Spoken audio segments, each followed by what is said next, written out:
Cette semaine, à Scolaire Le Monde, on reçoit l'autrice Lynn Legault. Bravo, Mathéo!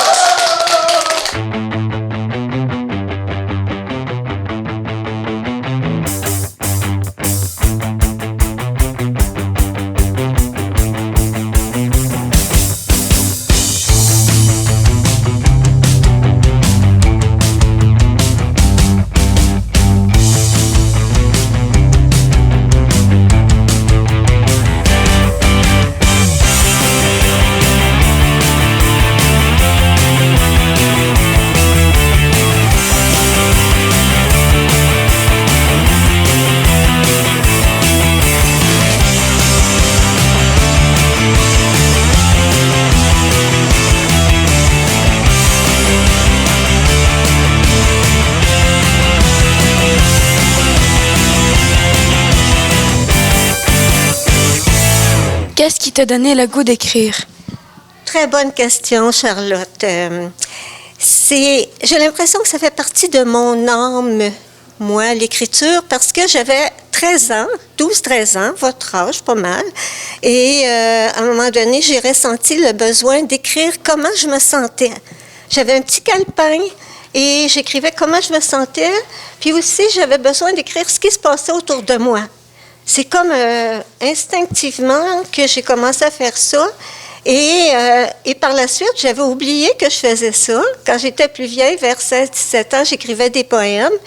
Puis à un moment donné, c'est quelqu'un dans un party de Noël qui est une cousine qui est devenue journaliste. Puis j'ai dit bravo. Ben, elle m'a dit, Lynn, c'est toi qui m'as inspirée parce que quand il y avait des parties de Noël, je te voyais sortir ton petit calepin puis écrire. Fait que c'est un peu l'historique là, de mes débuts dans l'écriture. Est-ce qu'écrire est une passion ou un passe-temps? Une passion, définitivement. C'est une vraie passion. Et quand j'écris, là, je perds la notion du temps complètement. Les minutes, les heures passent et on dirait que je m'en vais dans un voyage imaginaire quand j'écris. Alors, quand on part en voyage, on ne voit pas le temps passer, hein? C'est captivant. Ben, c'est ça que ça fait pour moi, l'écriture. C'est pour ça que j'aime tant écrire et que je mets beaucoup de mon temps à écrire, puis à inventer, puis à créer des univers. Quel livre as-tu écrit? J'ai présentement 3 livres que j'ai écrits, qui ont été publiés. Le premier, c'est en 2016. Le titre, c'était « Et si toi, c'était moi ». D'ailleurs, avec Marc-Antoine, votre professeur, il est en train de faire une lecture du roman « Et si toi, c'était moi » en 2016. Après ça, en 2021, mon deuxième roman a paru, « Un dragon dans ma tête ». Et récemment, le 3e livre, qui est un recueil de poèmes pour des adultes, qui s'intitule « Balançoire pour le vent », vient tout juste d'apparaître, donc septembre 2025. Et puis, donc j'ai 2 romans et un recueil de poèmes. De quel livre es-tu la plus fière? Oh, ça, c'est une question difficile. Je suis fière de mes 3 livres parce que chaque livre, c'est complètement une aventure différente d'un livre à l'autre. Mes 2 premiers livres, romans jeunesse, qui sont pour les jeunes de 13 ans et plus, 12-13 ans et plus. Le 3e, comme je l'ai mentionné, c'est un recueil de poèmes. Donc ça, c'était une nouvelle aventure d'aller dans la poésie, même si j'écrivais de la poésie depuis que j'avais 17 ans, par période dans ma vie, et que je lisais de la poésie aussi, là, beaucoup. Mais le premier livre de poésie, donc, vient de paraître. Fait que chaque livre est important, un peu comme quand on a des enfants. Chaque enfant est différent et est important. Et quelles sont les sources de tes idées? Les sources? Oh, très bonnes. Vous avez vraiment des bonnes questions. C'est tellement... oui, c'est spécial, hein, l'écriture, parce que c'est la création. Puis la création, des fois, ça arrive par surprise. Et mon premier roman, qui est Et si toi c'était moi, ça a été inspiré par les thématiques que je voulais développer. Donc, ce qui m'intéressait, c'était de sensibiliser à un jeune qui était itinérant, qui n'avait pas eu la vie facile. Et aussi, ça, c'était un des personnages principaux qui s'appelait Lali le Bohémien. Et aussi, il y avait un autre personnage important qui s'appelle Jade. Et c'est une jeune fille qui commençait sa première secondaire et qui trouvait ça difficile. Et il s'est créé une histoire d'amitié entre ces deux-là. Donc, la thématique, c'était ça que je voulais explorer, l'itinérance chez les jeunes, puis aussi d'avoir à s'adapter à l'école secondaire et tout. Le deuxième livre, qui est différent, c'est Un dragon dans ma tête. Ça se passe complètement dans une polyvalente. Le deuxième livre, il est un peu venu à la suite du premier. Même si les deux sont indépendants, le deuxième, ça se passe directement dans une polyvalente où ça bouge, où il y a du mouvement, il y a une radio étudiante. Et un des personnages secondaires du premier livre se retrouve personnage principal dans le deuxième roman. Et pour le troisième livre, le recueil de poèmes, c'est complètement différent. Mon inspiration est venue tomber du ciel. Vraiment, là, je ne pensais pas du tout à écrire le troisième livre. J'étais dans la promotion du deuxième. Puis à un moment donné, c'est comme une phrase qui est le titre d'une chanson, mais je n'écoutais pas la chanson, rien, là. Et c'est comme si c'est tombé du ciel et c'est rentré en moi. Et là, j'ai senti que ça contenait quelque chose de précieux. Et la phrase, c'était « Que reste-t-il de nos amours ?» qui est la fameuse chanson de Charles Trenet. Alors, c'est fou, mais c'est grâce à une phrase que j'ai attrapée au passage. Et c'est comme s'il y avait un petit bout de fil qui pendait là, au bout de la phrase. Et j'ai tiré sur le fil et tout mon projet s'est déroulé. Et le recueil de poèmes vient de paraître. Merci. Est-ce que c'est difficile d'écrire une histoire? Comment je dirais ça? C'est un projet. C'est un projet. Et ce qui est peut-être difficile, c'est le début. Parce qu'on part on est un peu dans l'inconnu. Tu sais, on part de la feuille blanche, mais moi, ce que je fais, c'est que je fais de l'exploration avant de commencer l'écriture pour justement m'inspirer. Fait que je vais faire justement des rencontres dans une classe avec des jeunes comme vous. Je vais aller rencontrer des personnes qui pourraient ressembler aux personnages de mon roman, comme Lali le Bohémien. Donc, je fais des démarches, des recherches, des explorations.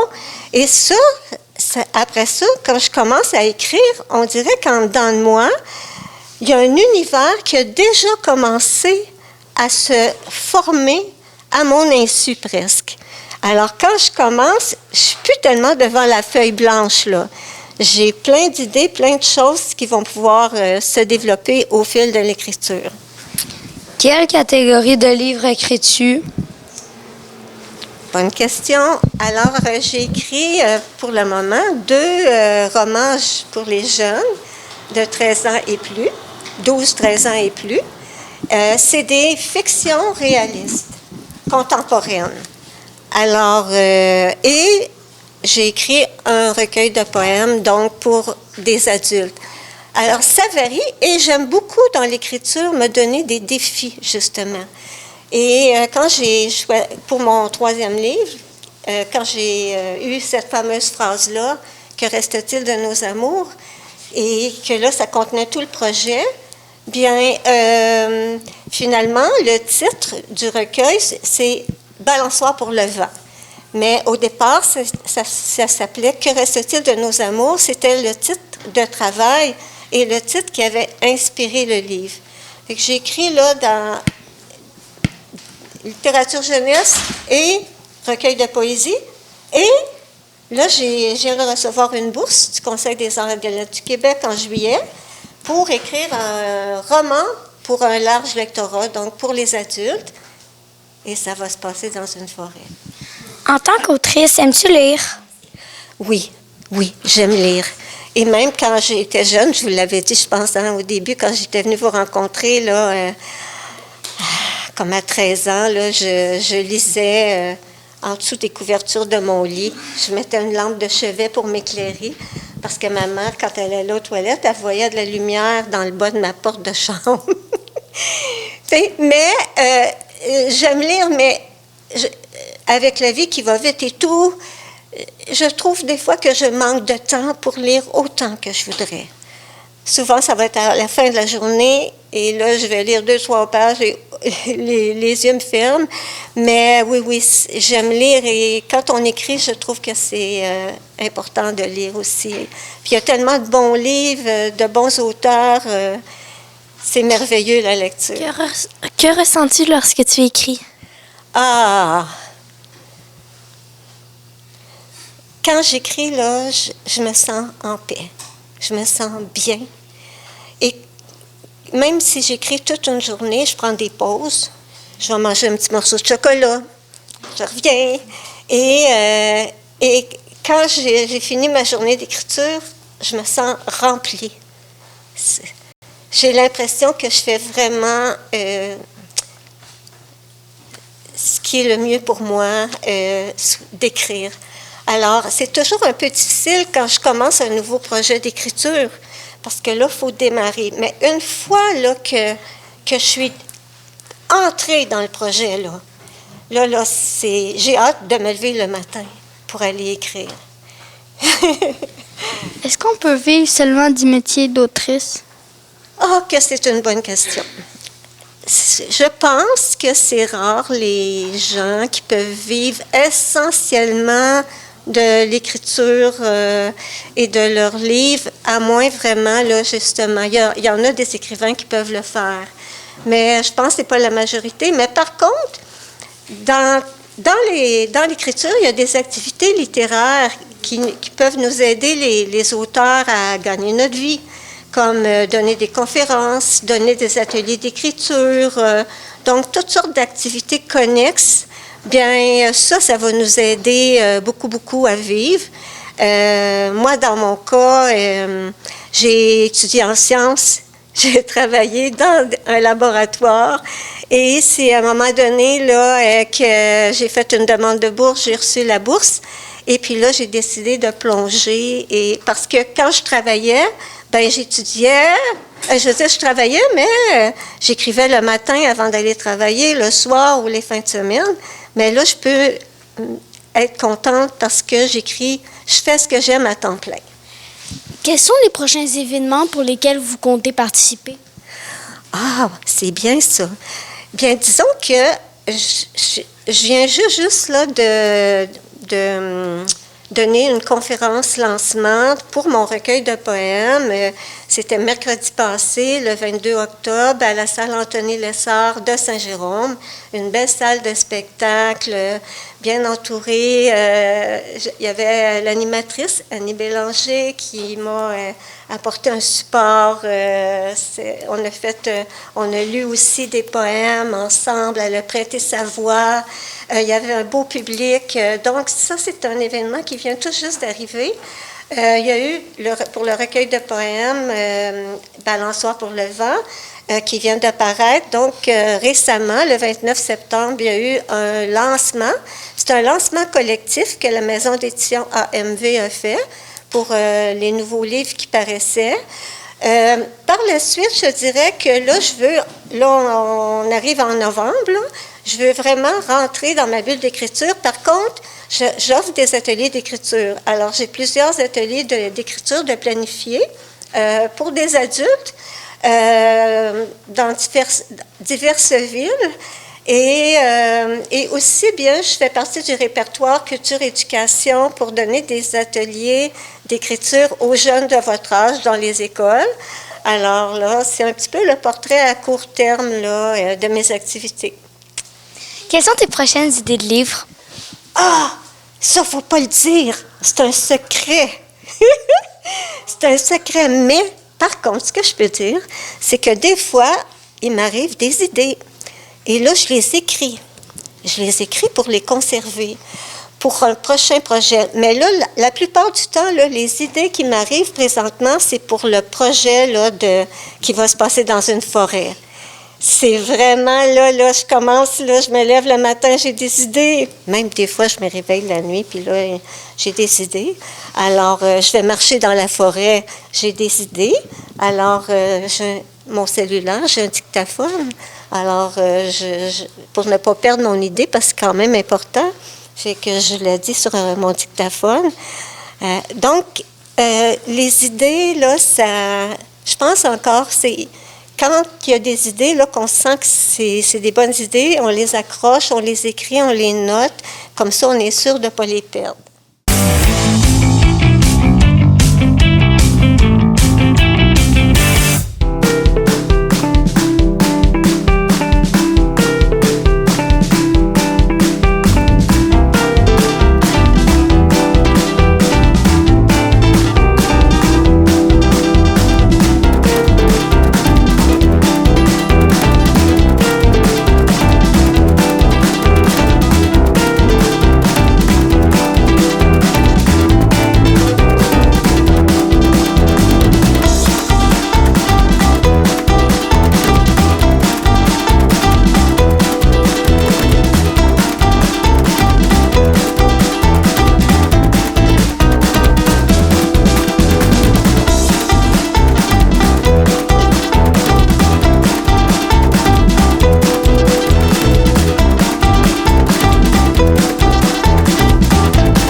Après la participation de l'équipe féminine de curling de la chute aux Jeux du Québec, son entraîneuse nous dresse le bilan.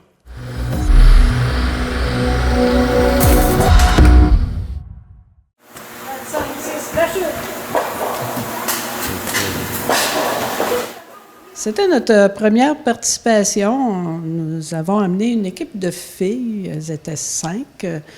Le curling se joue à 4, mais on peut compléter l'équipe avec une 5e joueuse qui va être à la fois remplaçante et qui, à certains moments donnés, peut aussi toucher la glace. Nous sommes partis le 3 mars en autobus. du Centre culturel de Sainte-Thérèse pour se rendre à notre hébergement qui était l'Académie Sainte-Thérèse. Alors, aux Jeux du Québec, nous sommes hébergés dans des écoles. Alors, style camping, matelas de sol, sac de couchage, tout le monde dans la même pièce. Nos 5 filles, notre accompagnatrice Geneviève Grenier et moi-même. Et une fois installés, nous avions la cafétéria sur place, notre horaire pour le lendemain. Alors, la ronde préliminaire, c'est composé de 4 matchs, dont les 2 premiers, la première journée, 8h et 18h. Ça a été un petit peu difficile comme horaire parce qu'on commençait très, très tôt. Et on a terminé quand même à 7h, tellement qu'on nous a apporté des boîtes à lunch pour être certain que nous pourrions manger sur place au curling de Rosemère. Faut dire que la logistique, le matin, si on commence à jouer à 8h, on doit être debout à 5h. 5h, débarbouillé, habillé, préparé, souvent dans le noir parce qu'on était accompagnés dans notre hébergement par 2 filles d'haltérophilie et 3 filles de tennis sur table. Alors, celles-là n'avaient pas nécessairement le même horaire que nous. Alors, on part dans le noir le matin pour déranger personne. On déjeune, on prend la navette et on se rend au club de curling. La deuxième journée, les matchs avaient lieu à l'Arena. Contexte très différent. Un contexte de 5 glaces qui ont été préparées par les organisateurs, du même style que ce qu'on voit à la télé quand on regarde les grands championnats canadiens et même mondiaux. Alors, le fait de jouer sur des glaces d'Arena, c'est assez particulier. Beaucoup plus de bruit, beaucoup plus d'ambiance aussi en même temps. On avait évidemment nos supporters, vu qu'on était tout proche de notre région. Nous, la délégation des Laurentides, on a été choyés cette année. La dernière fois qu'il y a eu des Jeux du Québec dans la région, c'est en 2009. Alors, on était quand même heureux de pouvoir avoir nos familles et nos supporters sur place. Lucie Champoux, oui. Sur le terrain, les filles ont rencontré quelles équipes respectives et quels résultats ont-elles obtenus? Bon, alors, la première journée, on a eu une défaite et une victoire. La deuxième journée, ça a été le même scénario, une défaite et une victoire. Les équipes rencontrées ont été Richelieu-Yamaska, Saguenay-Lac-Saint-Jean, Estrie-Mauricie et Capitale-Nationale. Alors, évidemment, on a de ces équipes-là qui étaient déjà à leur 3e participation au jeu, qui a beaucoup d'expérience. Alors, pour nos filles, ça a été un excellent apprentissage. Elles se sont tenues bien droites, les épaules bien carrées. Elles ont évolué énormément. Alors, je voudrais en profiter pour remercier infiniment ces 5 filles-là qui ont fait honneur à la région des Laurentides. Il s'agit de Félie Allard, Jasmine Hott, Estelle Louis XVI, Bernadette Boulet et Maya Nance. Maya est notre 5e joueuse. C'est une jeune fille originaire même résidente du Québec pour le moment, mais qui est une japonaise qui va retourner dans son pays. Alors, on en a profité pour apprivoiser le curling, et elle adore ça, et elle aimerait pouvoir continuer quand elle sera de retour au Japon. Comment ont-elles vécu leur expérience aux Jeux du Québec à Blainville? Comme dans tout bon tournoi, il y a eu des hauts et des bas. Il y a eu une énergie positive au début. Et comme on a eu une journée très longue, la nuit a été courte. Le lendemain matin, c'était un petit peu plus difficile à gérer. Mais le fait d'être tous hébergés ensemble et d'avoir une accompagnatrice aussi qui gère la logistique, mais aussi les états d'âme de nos jeunes, nous ont permis de s'asseoir ensemble et de faire le point, parce que souvent dans les entraînements, on se voit bonjour, ça va bien.